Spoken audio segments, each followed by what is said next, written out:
Hi, friends. It's Randy. And Jess. And we're going to cut the bullshit. And let's get into women's mental health. Shark Week. Why your PMS is a killer. Hint, it's actually PMDD. In this episode, we're going to dive headfirst into premenstrual dysphoric disorder, also known as PMDD. We are going to tell you what it actually is, why it took so long to be acknowledged, and how to recognize and treat your symptoms. And that is a mouthful. That is, oh my gosh. Premenstrual dysphoric disorder. There is a reason your period is called Shark Week, and it's not because of why you think.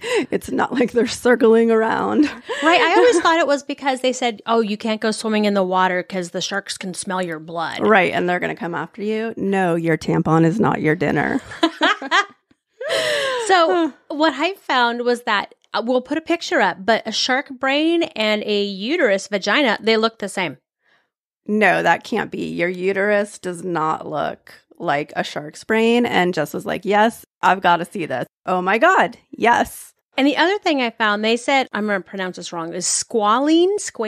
It's your natural vaginal lubricant. And it's also found in shark livers. That word is right up there with moist. Moist. That's squalene. Squalene. And I've read a lot of stuff and I've never heard that. Have you guys ever thought when you are feeling this way right before your period starts or you're like right after your ovulation, I am so depressed. Oh, my anxiety is so high. I just want to go hide in my bed, pull up the covers. I can't deal with anything. I'm so fatigued, I can't keep my eyes open. Why am I binge eating everything in sight right now? Everything. Or even had thoughts of suicide. Like, I shouldn't be here. Why am I even here? The best way to describe it is that once a month, I pressed my own self-destruct button and literally let my normal, very happy and satisfying life implode around me. Then, when the dark thoughts lifted and cleared, I spent the next 2 weeks trying to pick up the pieces. When Jess had told me she had read that piece, I was like, oh my God, yes, that resonated with me because I have PMDD. Mm-hmm. And I didn't realize I had it until, again, later because, you know, the brain's obviously not fully functioning until you're later and putting all the pieces together. What is exactly PMDD? PMDD, we're going to say one more time, premenstrual dysphoric disorder, is a very severe form of PMS. I'm going to hurt somebody. Yeah, this is like another level of anger, stress, irritability, and we'll go into that a little bit more. Yeah, but it isn't the like, oh, just take a Midol and you'll be fine. No. I mean, no, this is my moods are all over. For whatever reason, I always wanted to go jean shopping right there. And it was like a self-torture thing that I do. Because I'm like, you're not feeling great, your body's bloated, you're and I'm tired. not going to fit in my jeans anyway. Right, your body's inflamed. But I'm always like, oh, let's go shopping. I don't know what that is. You're it's like this well, self-sabotage thing I do. Extreme emotions and a lot of physical pain and stuff with it right around usually your luteal phase. If you guys track, we can kind of put up like what those phases are to explain like your menstrual cycle a little bit more, because I know it's not something that we talk about enough with friends or women or have like great like knowledge about. But that's kind of like the time between when you're starting to ovulate and when your periods start. Usually it's about 7 to 9 days before your period starts for most women. Yeah, because I track it like with an app and I was just like, oh, here we go. Everybody hold on tight. It can last about like 1 or 2 weeks. Everybody's cycle varies. Since I have PCOS too, like my cycles have always been off. Tracking for me was like very important to like keep a hold of what was going to be happening with my emotions and my hormones and stuff with this. We have an actual old school calendar in the pantry, and she tracks her period. And last month she was she was good. She was special.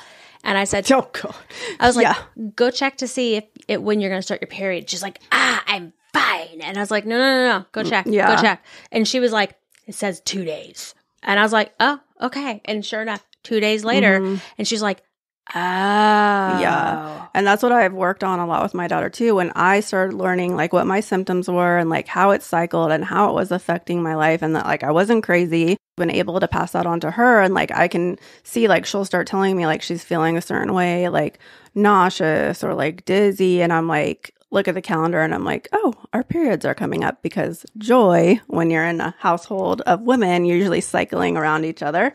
So that's another fun thing on top of that. Absolutely. Yes. PMDD, it's more known now due to the fact that most women, we have, well, I guess now versus 100 years ago. Right. We have a better control and understanding of how our periods work. And we also have more control because, we're not pregnant and lactating all the time, because we have birth control now and we know how to track our cycles. If we don't want to reproduce, we know how to control that. And so, yes, like now that we have more knowledge about it, and people just don't label us as being hysterical and lock us away in a mental institute like you want they a lobotomy? used to. Right? I know. Like, let's just drill a hole in her head. It'll be fine. Yeah, she's great. Yes, they really used to do that if you don't know the history of mental health institutes. With women. Yeah, with women. So what are the symptoms of PMDD? We can break it down into two. There's like the emotional experience, and then there's like the physical and behavioral. And so if we just go through the emotional, right, that's the mood swings, the upset, the being tearful, lack of energy, the hopeless, the suicidal thoughts. And if you have those, please call the new 988 number or call 911. This will pass, but sometimes it can be so overwhelming when you're in that moment that it feels very, very real. You can have crying spells. You can be like super nervous, super anxious, on edge, like really tense. A lot of times I don't even know like why I'm feeling this way. It can be like very confusing. Mine always came out as anger.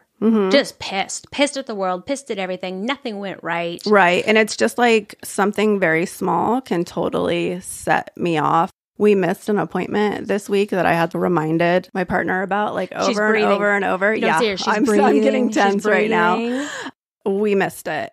And I was like, I feel like I have to remember like everything in this house. Like I just like blew up. I tossed something into the wall. Don't do that. I took a chunk out of my wall. You lost your shit, huh? Yeah, I lost my shit. And then my husband was like, okay, psycho. And I was like, yeah, I am. Like, and I can't control it right now. I was like, check the calendar. I knew what to do. Like I had to just walk away, take a deep breath. I went outside for a walk because like, I'm like, okay, this is not how I act.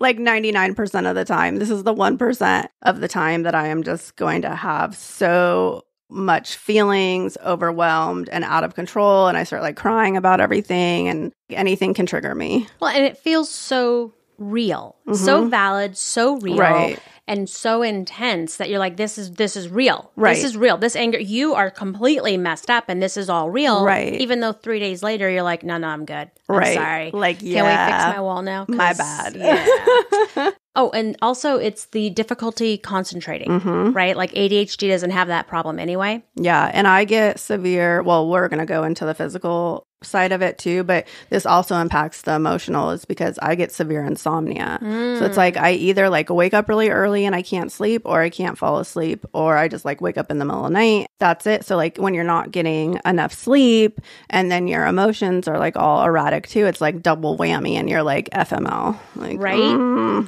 So in addition to, say, like the insomnia, there's the typical, the breast tenderness or swelling, right? Yes, and like inflammation. Right. And then there's like the feeling of bloated when I like to go jean shopping. Don't ask why. Don't do that. Headaches, migraines, overeating, food cravings, chocolate. And you can also feel very rejected by other people. I had gotten like a text from like a family member like this week, and I just fell apart over it. Normally it would not like faze me because I've learned to have like boundaries with that person. And I was just, I'm 42 and why is this still triggering me? And I went outside, I sat in the sunshine, I took a deep breath. Okay. Yes. You're like, oh, I'm just a little crazy this week. Yes, I am. Okay, and we joke about saying like you're crazy, but you're not. You're not crazy. No, you're not crazy. It wasn't a disorder when I started. 2013 made it. Yeah, because that's when the new DSM. So they've always kind of had a history that women kind of get this way, right? The severe symptoms. Right. It wasn't until the 30s that they started actually calling it something. They called it severe premenstrual symptoms, right? Which is PMS. Right. Actually, no, it was premenstrual tension symptoms. Oh, there you tension. go. And then the 50s is when they changed it to the PMS. But they still didn't do any research with it during the 70s and 80s. They have just now, the last 10 years, started doing small research pockets, maybe like a sample size of like 3,000. But we need to do a lot more research on this because I feel like it's very underdiagnosed. 3 to 8% of the population have it. And I feel like I know way more women. You and I both. Yeah, that have it. And then when you start to get older too, and you're heading towards menopause, the symptoms get even worse. They used to shove it under the depressive disorder, not otherwise specified. And as a therapist, we don't typically use a lot of not otherwise specified. It's kind of that weird gray area where we're like, we really don't know what to do with this. We don't really know if your symptoms meet criteria. Right. And so they finally, when they redid our diagnostic manual, they finally went through back in 2013 and added it. And it was like, oh my gosh, finally we're getting recognized. But I feel like even like when I was in my master's program, like I don't feel it was something like we ever touched on in any of my master classes, talking about the severity of something like this because it looks like so many other symptoms. The difference between PMDD and major depressive disorder or generalized anxiety disorder is that PMDD symptoms, they're cyclical. Right. So it's like a year or more. And like every month you're having the same, like right on time, like so you can pinpoint it. So it's good if you think you have it, kind of keep a journal and like a data journal, like, or same thing, like along with tracking your menstrual cycle, like, okay, when does this happen? Or your ovulation cycle, like, is this happening when I'm starting to ovulate? Is it happening? You know, because for women too, it can vary too, like when you're having those drops in hormones, because they think maybe it can be related to estrogen and serotonin drops. And like we have more severe like serotonin drops than other people because there hasn't been enough research on it. Like it's really hard to like say, but like. And so if your anxiety is all month long, well, and it's pretty much the same level, then that's typically more of the generalized anxiety. Right. But if you're like, if it's 7 to 10 days before and then like, you know, a day or two after your period starts, you're like, oh, life is good. Right. That's when we kind of look at that. I'm glad they're finally starting to recognize and do research and look at this as an option. It's not just, it feels so dismissive when they're like, it's just PMS. Yeah. You're like, no, this is not PMS. And we're going to talk about that too in another episode about how doctors and physicians can gaslight you into thinking like you don't have a medical issue or a mental health issue. And it's like, no, you need to be heard. It's great that it is getting more recognition and we can talk about it like on platforms like this so that more women know what to look for and how to advocate for themselves. We should be talking about it at the dinner time table. Oh, yeah, I agree. I mean, I talk about this stuff with my daughter and she's glad that she's more educated on it and then she can tell her friends about it. Because, I mean, so many girls that age, like parents aren't having the conversation with them. I've always been like really open and stuff with my partner. This is what's happening. Like he follows my app. So many men don't know. They just go, oh, well, I see the things in the trash. So that must mean that she's on her period. And so you're like, but you missed all of the emotional stuff beforehand. Right. And it's usually like before. And then like you have like those physical period symptoms and stuff. And I talked to my son about it too. I mean, he's only 7, but I'm like, Mom has, you know, her period. Like, this is what happens. Like, I want him to be like a great partner when he's older and not feel uncomfortable about it. We do normalize it and like they do know. And I think that gives them like an advantage too to have like healthier relationships down the line.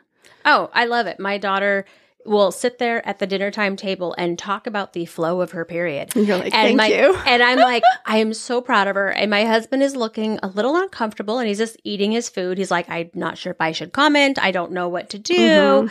And, you know, he doesn't say anything, but he's just like, okay. And she will talk about the flow. She'll talk about where she's at. And she's so much more open than I ever was at that age. Oh, yeah, like 100%. And I got my period really early. I got it at 9. Oh, my gosh. And so super early because I developed early and I've always had hormonal issues and stuff. And my daughter did too. And I was prepared and had prepared her for that because I knew so much more about it than my mom did. And even just periods in general and like our menstrual cycle, we just do not talk about like enough. When I had PCOS, I had a lot of infertility problems, and I just didn't even know how to track my cycle. Like, even when I went to see a fertility specialist, they didn't even tell me how to track my cycle. Like, I taught myself on my own, and that helped alleviate some of the infertility issues I was having, just knowing how to track my cycle and where I was at. Why can't I get pregnant? Well, it's like, you don't even realize, like, there's only a small window of opportunity. Sometimes it needs to be tracked down to the T if you do have shifts in your period and your hormones. Yeah, that's crazy. Sorry, I no, still think you're that's like, crazy. What? Wait, what? To me? Yeah, like they were just kept saying, like, you should be able to get pregnant. You should be able to get pregnant. Try this pill. Try this pill. Try this pill. When is your cycle? Like, when is this happening? Like, let's take out a calendar. Looking back, that was really horrible. That is horrible. And I went 9 years thinking I couldn't get pregnant because nobody had ever told me how to do it. Huh.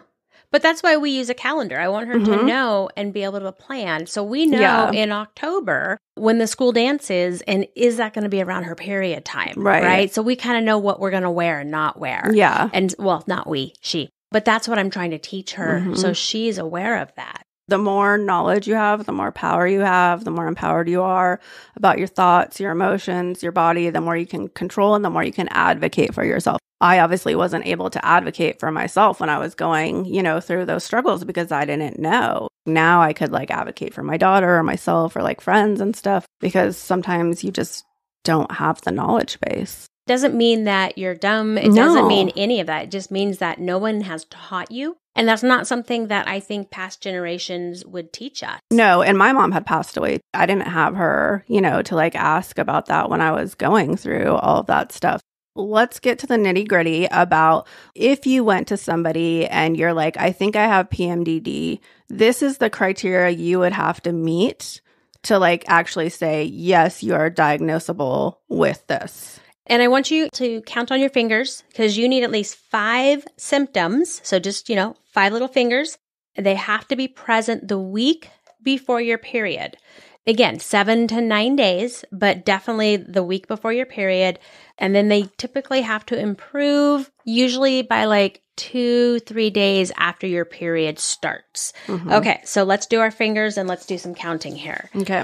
Let's talk about, mood swings. Depressed mood, this is all one thing. Depressed mood, feelings of hopelessness, or self-deprecating thoughts. Yeah, so you're like feeling suddenly sad, tearful, rejection. You are like feeling highly sensitive to things.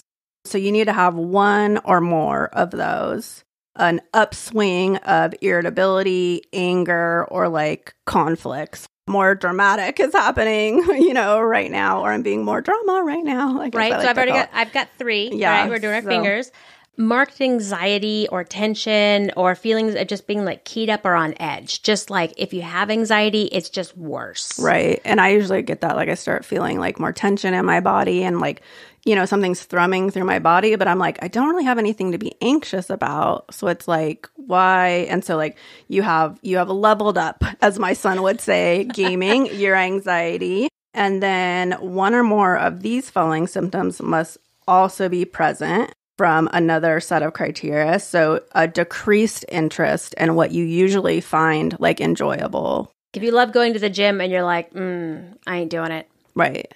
And you're just like not interested, or like you would normally like go out with your friends. Nothing is like interesting you that would normally. And then the one just talked about earlier too, that is big, is the difficulty in concentration. Just increased difficulty. Like I can't focus on anything, even if I took my meds. I got stuck, a super, ADHD. You get frozen sometimes.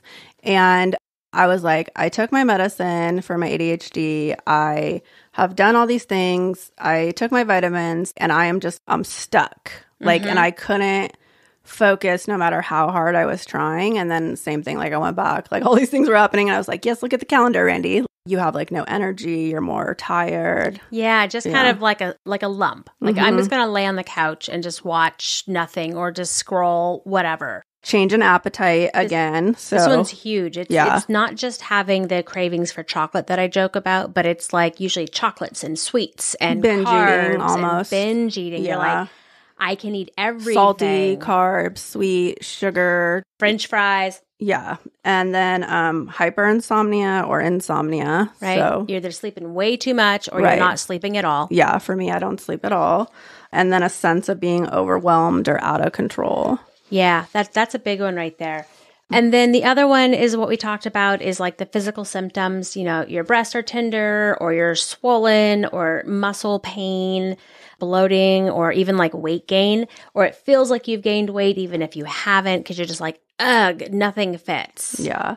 You have to have at least 5 of those symptoms. 5 little fingers. 5 of those symptoms, but 1 from the first set and 1 from the second set, and then a combination. We will put up what that looks like on our website, randyandjesspodcast.com, because it is very hard to understand. That's why we went to years of school for this and took specific classes on it. And it's like even hard for therapists to understand how they break it down and categorize things. So we'll put up like a simpler thing. Yeah, we'll make it for you. So what are the causes, though, of PMDD? I mean, we've talked about all the symptoms and being around, but what are the causes? Well, it sucks because they just don't know, but from, like I said, the little research that they've done, they think that it's due to an abnormal reaction to hormone changes, around your menstrual cycle and the serotonin deficiency. And I'm not going to throw out all the other like letters and the GABA, and GABA, the ALO and there's a bunch of like other terms that they're thinking, there's different genes and stuff, but they're not there yet. There's nothing concrete about it, just that we know that it happens and it's much more intense right now, like around when your cycle is going to be starting and happening. Oh my gosh, that's like that shirt. The shirt that says I don't have enough serotonin for this shit. That is such a PMS shirt. That is the PMDD shirt. And that's amazing. Yeah. I just got it. I don't know why I just got it. Yes. And so that can go with numerous things. And also PMDD is linked to those things too. Like, when you have ADHD, you are more likely to have PMDD symptoms and PPD, which is postpartum depression disorder. So they can all be closely linked together with that and anxiety and body dysmorphia. I know, they're hard. Try spelling these things. Yeah. Friday, my words are out the window. Pain disorders, like she said, major depressive disorder. Bipolar. Yes. So like sometimes you can have double, triple, quadruple whammies. Welcome to our world. And so like really that's what we have to go on right now. And we're learning more about it daily. And that's why we feel it's an important topic to talk about, because we want women to be more aware, and as more knowledge becomes available, be able to like utilize it to help themselves. We do. And I want to also specify that like we call it a double, triple whammy, because most of the time I say these things hang out. They're friends. Yeah. Right? They hang out on the same curb and they like hang out and they're just link arms together. So it's very common to have more than one thing and they all kind of link together. So it's just. Yeah. And you can just be like predisposed to those things too, because if you have like a family history of like mood disorders, that can make you, I'm not going to say like an easier target, but like, I mean, that's basically like these things are like, oh, you like, or if you've had a trauma or like any type of abuse, the patterns in your brain have changed. And it's like, it's easier to have things like affect you and your emotions because of that. Somebody that might not have those things, the DNA, the genes, or like trauma or something is going to be a little bit more resilient to bouncing back from like influxes and things with their physical and emotional health rather than other people that have had trauma. And so it's like, you're not alone in that and feeling like this is fucking hard. I feel like I'm not myself when this happens, and it's really frustrating. And I know a lot of people with different mental health conditions feel that, like when you have swings and stuff like that, like you're like, oh, I so don't like that person that was just showing up. Can I go back and do my redo? Right? But I can't do the redo for like 3 days. Right, like it's gonna be a while. I'm gonna act this way for a while, or I'm just gonna go hide in my room. Right, but it's like when you are able to track it and figure it out and acknowledge it, I think then you can be gentler and kinder with yourself through that. Because like for me, I like had like a lot of shame about it. Like I'm acting like this, like I know better. Like I have all this education, like I can't control it. There's things I can do to support myself, and we're going to talk about that, like how you can treat it. allowing myself to be kinder to myself, like through the process, has been huge. Dealing with it and being able to bring on support systems for it too. Talk about how is it treated. One of the main things they'll do is they'll give you an SSRI, and they don't give it to you all month long. They give it to you like 7 to 9 days before your period starts, right? And the typical one was the Prozac. That was the very first one they all kind of did, was they said, here, take this Prozac about 7 to 9 days before, because it has a quick up and then it kind of drops down. By the time it drops down, your hormones or mood or whatever has picked up. Yeah. And so that worked pretty well. I've also utilized Zoloft a lot for it. So Zoloft and Prozac are usually like the go-tos that most physicians or psychiatrists will prescribe. I was put on Prozac too for mine, and I was doing the before cycle, but they have come out with research recently. They're finding that it is better if you do take the medication monthly. Okay. To keep it in your system longer and to stabilize you longer. And like for me, because my cycles do shift because of my PCOS and stuff, it is very hard to say like, okay, this day right here, because my cycle could be shorter or longer depending on the month. And like if I'm stressed and stuff, that can shift my body is very sensitive to that kind of stuff and like shifts my period. I'm not like it's happening on the 1st every single month. Like, mine was always at Christmas, man. I swear.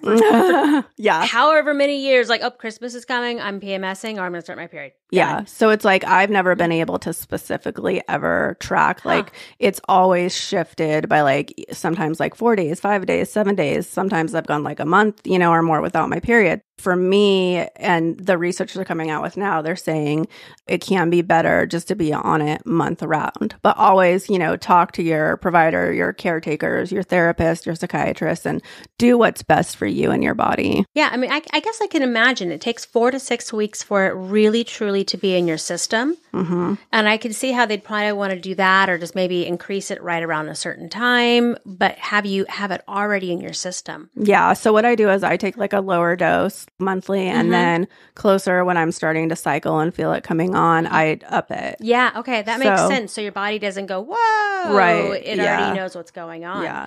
And there's other things you can do, like non-medicated CBT techniques. I said it right this time. Did. So that's cognitive behavioral therapy. That can help you change your perception and your thought patterns around PMDD to better understand the symptoms. And what that sounds like is, I might say, this is unbearable, or I'm going crazy. And instead, what I want people to say, or I want to be able to say, is I can provide myself with some extra care this week. I know that this is what's happening. I'm understanding it, and this is what I can do, versus I'm not in control to this is the control I can't have. Yeah. So you can take back a little bit of control. Just said like, I need to plan some self-care. Listen in to how we talk about self-care in our previous episode. I need to get more sunlight this week, or maybe I need to up my vitamins this week, or take like a relaxing bath, or like I know like I'm going to be more irritated with my partner or my kids this week, so maybe I'm I need laughing. to like Sorry, you don't see me, but I'm laughing. She's laughing. She's I'm like silently laughing, like Take a chill pill. I'm dating myself saying that, and step back, breathe. And talking about breathing, if y'all haven't gone to the YouTube. Oh my God. No. Yeah. Don't go. Go to the YouTube. No. I put up the little snippet clip it thing of me making Randy learn how to breathe, because she doesn't breathe. No, I don't. I'm not a good breather. So. She's not. But yeah, you can do those extra steps. I knew that I was coming up on my PMDD stuff. And so it's like I scheduled like a facial this week to like take that time for myself, get myself out of my head, like force myself to relax and to stop working for a second, because stress too, like is really like a big trigger on it. Like if you're already have chronic stress, which I do because I love to stress myself out, you are going to be like more susceptible to like the mood swings and the irritability and things like that. I've also heard that people have done certain yoga poses, right? Like I want to call it Agatha. There's a certain type of no yoga. clue. Yeah, I didn't say it right. I know like child's pose and like, downward dog. Like I'm not good at all the names and stuff. I did yoga for a while, but there's a certain type of yoga where they actually can work on Asante. No, don't listen to us. Yeah, we're just going to start making up words. Yeah, here, we're guys. just going to be you can send us an email if you know what I'm talking about. But I've had a couple people that work on those and do those yoga poses to help for their PMS or their PMDD or when they're getting sick from getting ready to start their period. And so they've really worked on those and have been able to help it. And so there are other options. And like controlling your diet and stuff too. I know easier said than done because you get those cravings and stuff. But like if it does make you feel yucky and doesn't help you give you the clearest, mind when you're like binge, eating on sugar and stuff. And I know all about that because, I've lost 160 pounds and like, so sugar was my, go-to addiction. Mine's always carbs. Mine is carbs. That's so it's like, those triggers and like what you're going to rely on. And so it's like, I will usually be like, okay, like let's put some healthier snack options that I, will pick. Everything that we joked about earlier and like listed off is what they don't want you to have. They want you to reduce your salt. They want you to reduce your carbs. They want you to reduce your alcohol and your caffeine. Yeah. I mean, it sounds like you really just need to up your, proteins and your vegetables and just make sure you're a little bit more well balanced. Yeah.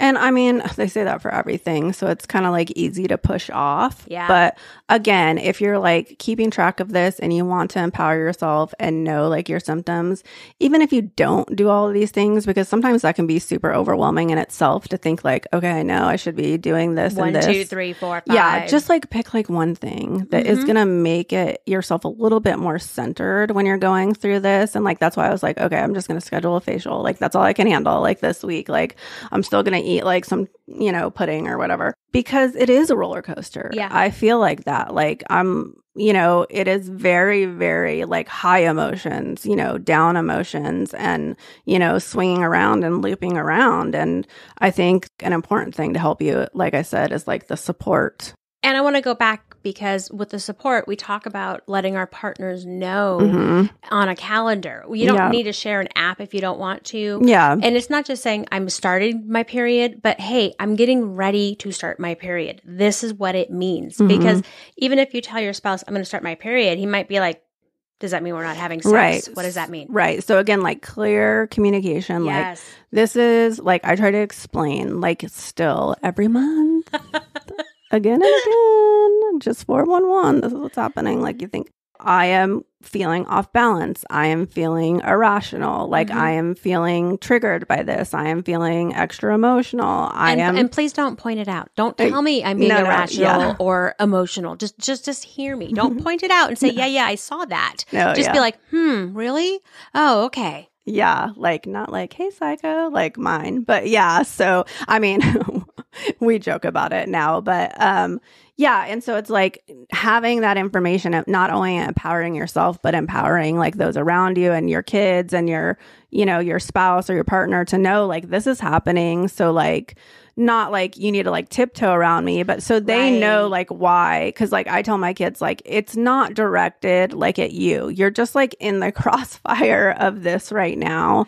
Or it might be that I'm going to withdraw a little bit and I might be hanging out in my room a little bit more or reading a little bit more. Yeah, and I'm not rejecting you. Like I'm trying to protect you from. Right, or I'm trying to protect myself from feeling like a shitty mom because I snapped, because I'm irritated. And it's not at them or anybody else. Yeah. And so I think it's good just to have that communication. I don't know what people used to do hundreds of years ago. Well, like I said, they used to just lock them up. Oh, that's right. And they used to drill a hole in their head and give them a lobotomy. We will actually put a picture of that up because it's very interesting. They would just make women comatose because they felt like they were irrational and they couldn't be controlled. Do we still even have the hysterical personality disorder in the DSM? I don't think so. Did they finally take that out? Wasn't that in there for a while? Hysteria?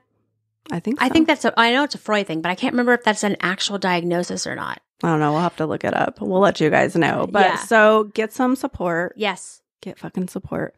Whatever that looks like. If that's extra vitamins, extra sunlight, eating a different diet, finding, a doctor to support you, a therapist to support you. And hydrate. Yeah, I'm really bad about that. I'm a dehydrated bitch. Yes, but it helps a lot. Talk to your therapist about it. Like, if you don't, talk to your friends about it. Like, see, like, if they have these experiences or not. Like, sometimes you feel like so alone and stuff, and you've never even asked like a friend or a sister or somebody like, hey, do you have experience with this? I mean, they might be like, no, like, you're a weirdo.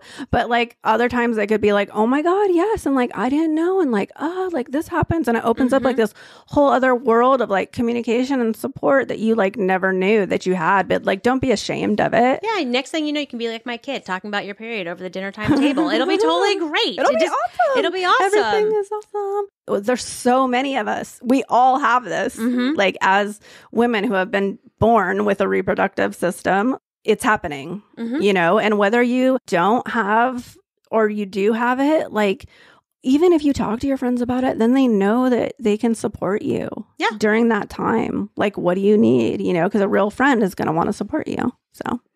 Absolutely. Yeah. Thanks for listening in. We hope you help you. We hope you help. We hope. I'm just laughing at her She's now. Just like, oh my God. We hope that you found. Okay, so we're going to say that it's definitely Tongue Tie Friday. Yeah. For y'all, it's going to be Tongue Tie Wednesday because that's when we drop these. Yeah. So have a fabulous week. Enjoy this. If you do have PMDD or you think you might have some of the symptoms, please reach out, talk to your doctor, talk to your therapist. You don't have to, suffer or struggle in this alone. Yeah, and we'll put up some resources on our blog. Yep. We'll put up some little clips on our YouTube channel and stuff. And we'll show you why it's called Shark Week. Don't forget. Yeah. Log on so you can see how a shark brain and a uterus look very similar. It's literally so interesting. Yeah. Yeah. Okay. All right. Bye. Bye. Thanks for listening and normalizing mental health with us. Don't forget to check out our free resources and favorites on our website, unapologeticallyrandyandjess.com. Like and share this episode and tune in next week.